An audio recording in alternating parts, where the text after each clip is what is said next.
Hello and welcome to a Star Citizen monthly update for March-April 2018, looking at what the studios have all been working on in the last few weeks and what they are working on now. There are over 2 million Star Citizen accounts now, and the game has raised over $182 million. And Star Citizen Alpha 3.1 and 3.1.1 were released with a good amount of new features and optimizations.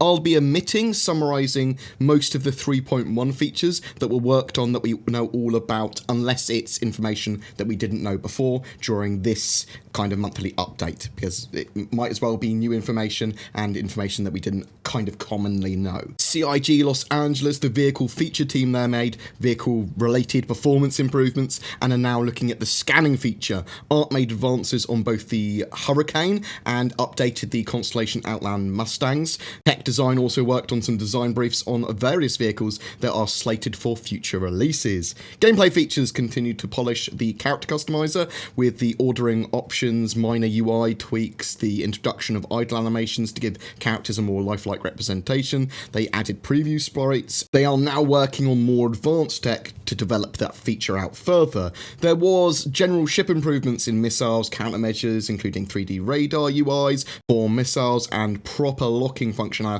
when switching between targets. Issues with ship repair at Cryastro were also addressed. Narrative turned their attention to building out narrative surrounding Hurston now and the Lorville landing zone. They used the location to set up highly detailed templates that track specifics of a landing zone and its surrounding biomes. As part of this, a plant and flora page were designed to catalogue all the different space plant varieties, their placement in game, and more. They've also begun revamping the system for generic NPCs to help breathe more life into locations. They worked on Xi'an by creating a document that outlines their habitation spaces. Also, they wrote numerous descriptions for weapons and special weapon skins. The character team there worked on the legacy armor variants for the Outlaws and Marines. They're being close to finalised now, while they also worked on Hurston and Olisar clothing collections, and they should be coming into the verse pretty soon. A lot of work went into principal characters, outfits, and weapons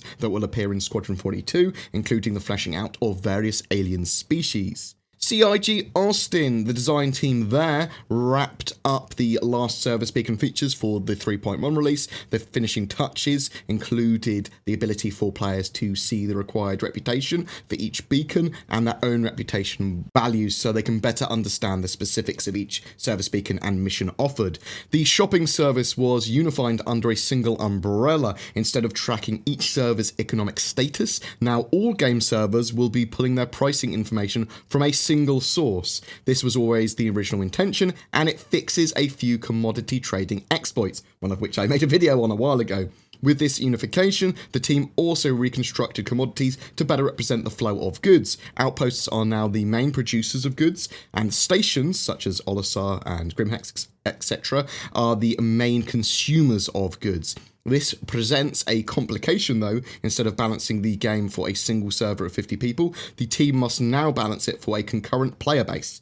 This will require a few iterations since designers need to see the amount of goods being traded by a larger segment of the population. The team is looking forward to the first batch of analytics so they can hone the system. They've also converted a lot of basic flare items to the item system 2.0 now. They were using a lot of prefab spawning, but that system has been depreciated for the new object container system. There are known issues with some of the more complex objects such as liquor cabinets and the jukebox, but there should be a vast improvement to the number of flare items working in hangars. Art there, the Constellation Phoenix continues to go through its high poly modelling phase. The current focus is the aquarium and interior set pieces and other corners of the interior, which are being brought up to the final detail stage. This includes work on POMs, parallax, collusion maps, and decals. There's also been work done on the fancy custom textures to give a interior and luxurious feel to that Constellation Phoenix. Ship animation team there have created new enter-exit animations for the Aegis Reclaimer as well. In addition, they made a new dual throttle cockpit that will be showcased in an upcoming release. The F8 Lightning is currently in its final high poly detail phase that applies the POMs, decals, and final geometry tweaks. There is also another pass on ship lighting, exterior and interior, and materials for that ship. The backend services helped with service beacons and made an extension to Diffusion, which makes some communications between services during startup more reliable. They discovered performance issues in one of the backend caches responsible for holding player inventory, ships' personal information, personal items, etc. They applied optimizations that will greatly increase the responsiveness of those services, and have also been working with the platform team to complete the API between Diffusion and platform services, allowing for easy and seamless communication. They finished diffusionizing the game client. Previously, the game client could only communicate with the services via legacy communication systems, which was a very rigid and not very easy to extend system. Now, that is using Diffusion APIs. The game client will not only be able to communicate more easily with the backend stuff, but also all services can communicate with any game client in ways that were never able to be done before. Animation. They focused on finishing 2 mission givers, Lusa Brunt and Wallace Klim. They also started on the 3rd mission giver, Reko. They are working closely with the facial animation team and providing weekly progress updates to ensure the quality is up to snuff. These animations will go to design, where they will be hooked onto the AI system so players can interact with those characters for new mission content. They are also processing data for mission givers and cinematics, and are working to make sure that the quality control of the data is close to 1-to-1 as possible. They are also looking at playing with data from actors Mark Hamill and Gillian Anderson at the moment. Build ops have made dramatic advances in stability and performance of the build system, with times being cut again in half in certain areas of the build pipeline. Testing also started on potential 3.2 content like the lean system and FPS combat AI. Foundry 42 Frankfurt DE. Environmental art guys there polished the existing moons in the persistent universe for some great visual improvements for 3.1. The team is shifting focus now to Hurston. Hurston will benefit massively from the new planetary tech updates, and further additions to the planetary tech are on the roadmap for the coming weeks. The numerous updates will help make Hurston a unique experience, pushing biomes further than what players have seen so far on the existing moons. The team is also close to wrapping up the white box stage of the Lorville landing zone there. Layout and locations have been approved by all departments involved, and the team is preparing to start full production to bring the city to its next stage. The engine team, they've refined the auto performance capture code and tools used to track heavy stalls on both client and server. The tools automatically take performance captures if the frame rate falls below a certain threshold for a certain amount of time. They then analyze those captures and optimize code, content, and level set if necessary. They've also made further progress on the performance telemetry system that will submit data so the team can analyze what typically happens on servers and clients when actions cause performance slowdowns. They use this data again to optimize and tweak future patches and releases. They also worked on optimizations of physical terrain mesh generation and optimized data layout of the SSE instructions to improve computation speed. They reworked API for component updates to improve more flexibility and opportunity for further code optimizations, batching of updates, etc. The team also handled rendering improvements for the vegetation shader. Good progress was made on skin rendering improvements, which included work on rendering eyes, teeth, and tongues. An investigation into pushing the quality and fidelity of facial animations was also kicked off. The tech art team built a new tool called SIG-EXFA. It helps artists transfer skin data on various meshes, as well as LOD meshes, without any assistance from a tech artist. This significantly speeds up the art update process, enabling artists to be more self-sufficient. They also implemented a large amount of animations that will be used for Squadron 42 cinematics. They worked on the combat knife and scalpel sniper rifle, as well as leaning and the alignment cameras on aim-down sights of weapons. They also continued research and development and implementation of the tools required for the next iteration of the character customizer. They primarily focused on consolidating now hundreds of heads and head attachment assets, so beards, helmets, hair, and they're being authored into Maya and then exported into the game engine. Since every attachment is supposed to work with every possible head shape, even procedurally generated ones, they had to ensure head topology remained 100% consistent during export. Level design. I've been working on Lorville. It's being used as a test bed for numerous systems and common elements, which will be used across the verse. These systems include security, smuggling, transit, air traffic control, hangars, and more. The common elements work in tandem with these systems and serve as their representation in the game world. For example, a security office and guards for security, customs for smuggling, train stations for transit, and a spaceport for air traffic control and hangars. To connect everything, there needs to be transitional spaces, arrival areas, and terminals to make it feel believable. The cinematics team supported Squadron 42 level design efforts that previously had lower priorities. For these chapters, they blocked out and completed quick previs animation exports where level sections are still in white box phases.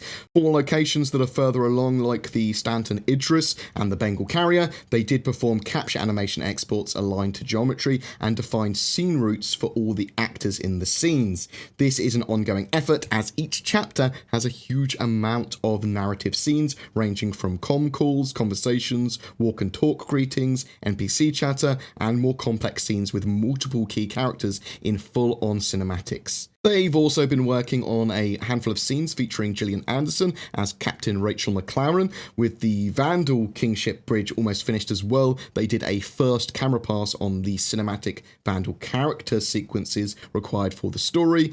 This work coincides with a concentrated push for Vandal across different departments. Currently, Tech Animation is working on the Vandal face rig, character art and animation tackling costumes, key poses and silhouettes, and the weapons team focusing on Vandal weaponry as well. System design moved forward with the mining system. Their first goal is to get mining functional for planet and moon services, so the Prospector will be fully operational. They will move on to additional mining types once that's completed. Mining is still being prototyped, but the current results are promising from a gameplay and visual perspective. They are currently able to shatter mineable rocks and are working on harvesting functionality that will transfer resources from those smaller pieces into the Prospector's mining containers.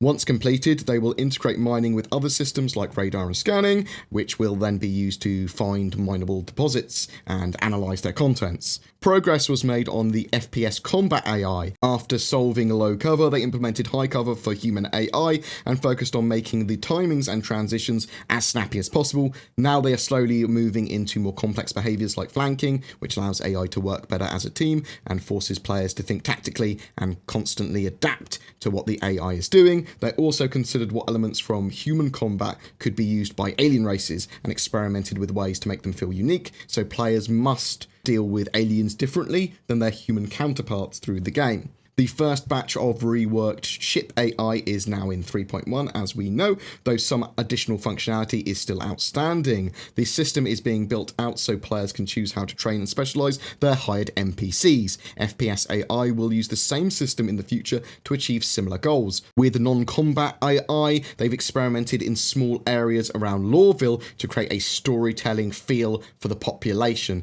What I mean by that is that it infuses the location with more life and grants that AI more storytelling ability than just walking around and sitting on benches or whatever. The hope is for players to experience the lives of the population, what it's like there for them, sympathise with them, potentially choose sides. There might be conflicts, there might be missions given between factions, and to achieve that, the non-combatants need to become more lively and complex.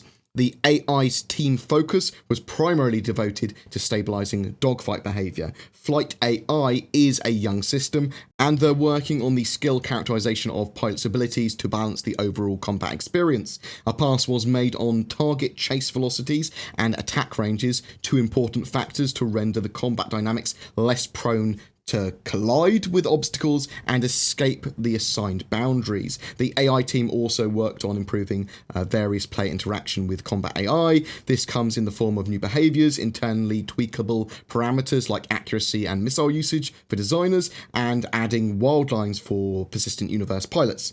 For AI FPS combat, they're currently implementing flanking behaviors. Further work has been done to update logic for bullet rain and improve flinch reactions when an AI's cover gets compromised and they need to leave quickly or target and shoot.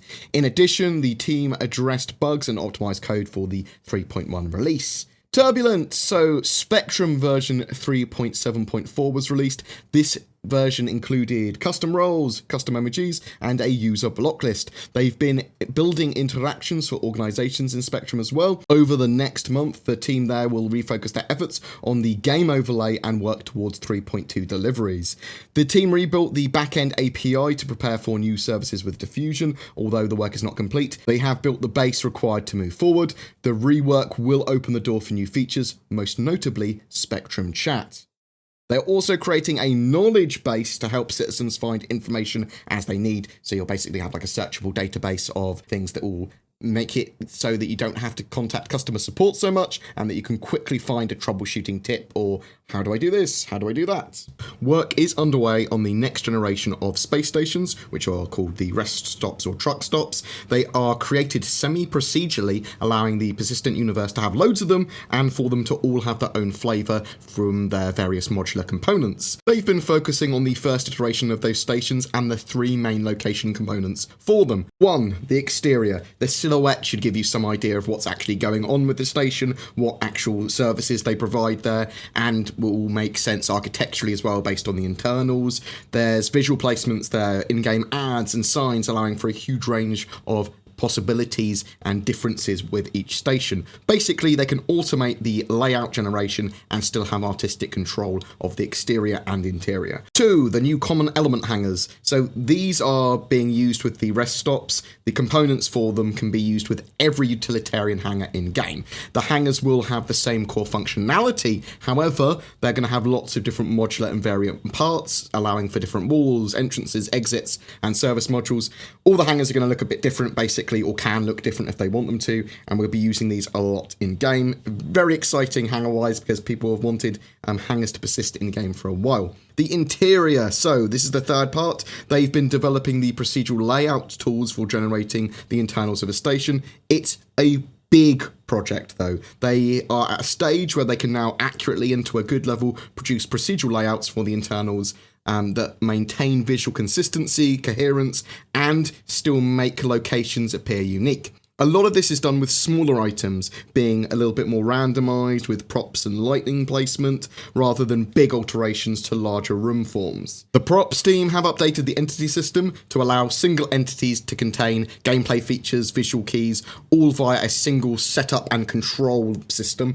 This means they can drop these items or objects or entities into any level and it will retain all of the functionality of that object, and it makes it easier to sync up as well. They've revised their metrics and templates for usables and props, allowing for improved scalability and support. They now have destructible props and lights that can affect environments with their lighting and audio, obviously, so you can shoot out lights and you can damage something and it will affect the audio in that entire area. They've built out a load of new low-tech medical props, as well as the models and visuals for all of these subcomponents. So subcomponents are going to be used for modifying weapons and systems and stuff for different functionality or to sidestep it to a slightly different role. Now, these models are all ready for when that customization is added to the game now. The missions team have been updating the AI with the new subsumption behavior. Early work into Wildlines for AI-controlled characters is also ongoing. This is the ability for AI to react based on certain situations with an audio clip. And this is going to give everyone a different experience audio-wise with NPCs and AI they interact and fly with, based on whether they get hit, whether the AI gets hit, what they do in certain situations. Basically, it's reaction triggers, but it's also based on does the NPC have history with you and that sort of stuff as well. So it gives a lot of flavour to the game and it gives you a lot of feedback of what's going on. They've also rebalanced Vandal Swarm and Pirate Swarm game modes to be more satisfying and fun rather than extremely difficult. Obviously, they're going to keep on working on those. They've also prototyped a Scramble race event which can work in space or planetside. In these death races, opponents battle to collect randomly generated checkpoints and more fundamentally to stay alive. The race relies heavily on dialogue and they have upcoming recording sessions planned to supply these dialogue lines ahead of the release of these. So it sounds like you can do some pretty cool stuff if they're effectively randomly generated or procedurally generated races. A little bit different every time, a little bit death racy. It would be pretty cool. They've also been rebalancing the reputation progression system, as it was too easy to gain a negative rep even if you're trying to build a positive one. The UI guys have been improving CPU performance with their code. The ECG graph now has a much more efficient approach. There's been some major improvements to rendering characters. They can now render multiple adjacent meshes in one go, which vastly reduce the CPU cost of submitting the work to a GPU while maintaining the flexibility to improve the quality and legibility of their various UI screens. They've been working on 2 new shader effects for the render-to-texture system, edge highlighting for ship targeting displays, and a drop shadow effect to help icons stand out. They've also been improving their GPU particle system. This is going to be used for loads of stuff: EMPs, electrical effects, plasma, coils, loads of VFX, lots of different things. There has been lots of work to the planetary tech, lighting and effects there as well as tuning new weapons, getting more into the item system 2.0 and converted over. There's also been a rebalance of distortion weapons so that they more appropriately affect ships, shields, and the items that they hit. Flight balance has seen a lot of work and iteration, especially atmospheric landing turbulence. They've been working on various new concept ships that will be revealed during 2018. Some ship updates: the Aegis Hammerhead's interior is now mostly set up with the exception of the crew dorm and kitchen area, while the cargo bay and bridge are currently in a detail path. The Eclipse is now back in full production, the current focus being the exterior. They are reinforcing its stealthy appearance as well. The weapon audio system has undergone a substantial refactor, as well as improvements to better reflect the environmental response of weapons. The gameplay story team have been getting all the required scenes for gameplay story organised and implemented in game where possible. More progress has been made for the Vandal face rig and internal facial rig technologies, along with iterations of 2 female rigs. The new 1-to-1 conversion updates to the rig will break a lot of animations that use props, so they've been developing an automated solution to fix the animation files where possible. The facial animation team has been busy finalising animations on various PU, Persistent Universe, shopkeepers, bartenders, and mission givers as well. Every month we have a giveaway for Star Citizen as well. This time for April, it's for the heavy salvage ship, the massive Aegis Reclaimer, provided by our featured app, MyRadar. MyRadar is a free weather app that includes full-scale maps of the 3 moons of Crusader. Yes, from Star Citizen, including Yela, Selen, and Daymar. Users can scroll around the interactive maps and zoom in to see the landscape and geography of these moons. Also, MyRadar is a real-life weather app giving you information on the weather, potentially in your area, and MyRadar is available in the US, Europe, Japan, South Korea, and coming this summer to Australia as well. It's available on iOS, Android, and Windows. Please check it out in the links below if you're interested. But to be in for a chance of winning that Reclaimer, make sure you're subscribed to my YouTube channel and then comment on any of my Star Citizen videos made through April. Each video gives you another chance to win. Do you have any questions about that patch, about Star Citizen or Squadron 42's development, or gameplay mechanics, or suggestions for other videos? Please chuck them in the comments below. A special thank you to my Patreons who allow me to create the amount of content I do. If you're interested in becoming one of those lovely fellows or fellowettes, then please find the links to Patreon down below, as well as everything else we've talked about. Please don't forget to like and subscribe as well, as it really does help me, and I'll see you in the verse.